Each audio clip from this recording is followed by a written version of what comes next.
Okay, today I'm going to show you what to do with this, which is a guanciale or a smoked pork jowl.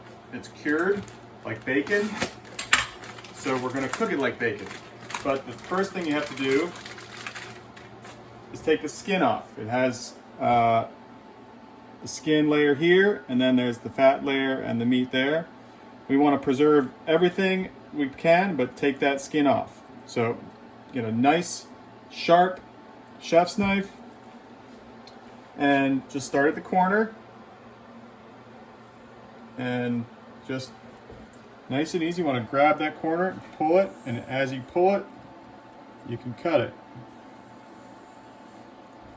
And just keep working your way, a little bit at a time, along, pulling that skin off. If you get a piece like that, you're going too shallow, cut a little bit deeper. And you work your way, now you got the second corner, just keep working across. Sometimes there you'll get a little irregularity in the way it's cut from the butcher. Just work around it.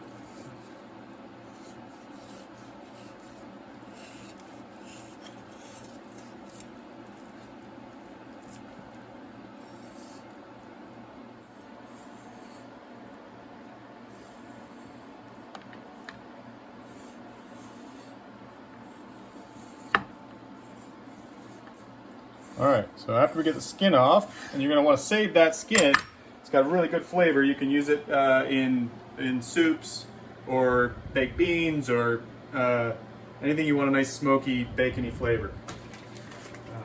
Alright, now we're going to go ahead and slice this up, which you can slice it thin, you can slice it thick. It's going to be difficult to slice it super thin without a slicer, but we'll just do the best we can here. Just working back and forth. Now this slab is fully thawed.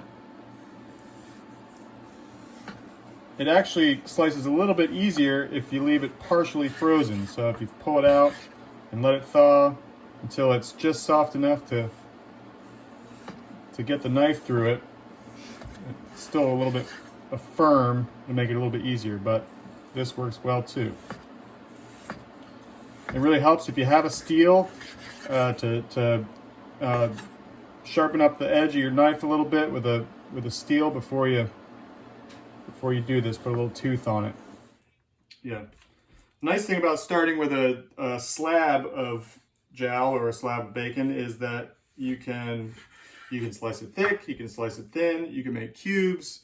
If you want to use it for something that might require, different size pieces, it gives you a little bit more control over the pieces that you get. So our pieces I'm coming in about an 1/8 inch thick, which would be a pretty thick slice for bacon.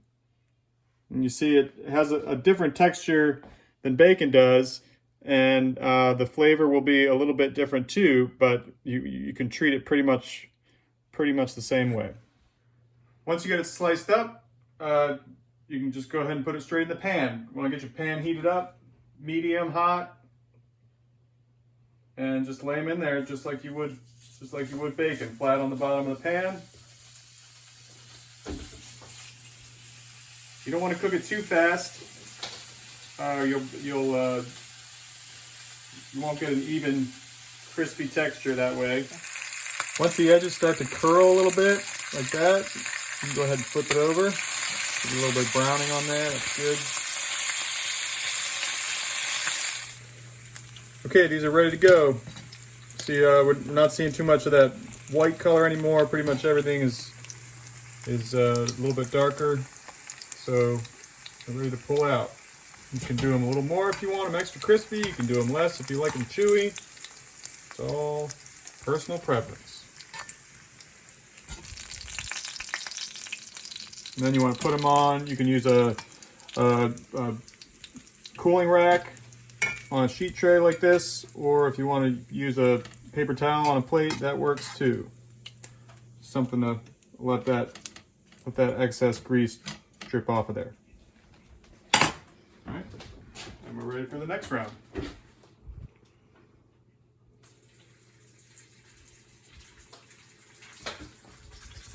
So the next round you can put them in a little bit thicker. Don't necessarily need to be making contact with the bottom of the pan, because you have that grease that'll surround everything and keep it cooking evenly.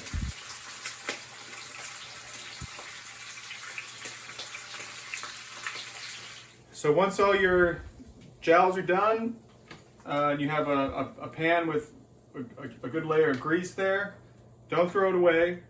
Let it cool, and then let the solid settle out, and then pour it into a jar, and then it'll solidify. You can keep it next to your stove. You can use it for sauteing veggies or cooking your eggs in the morning.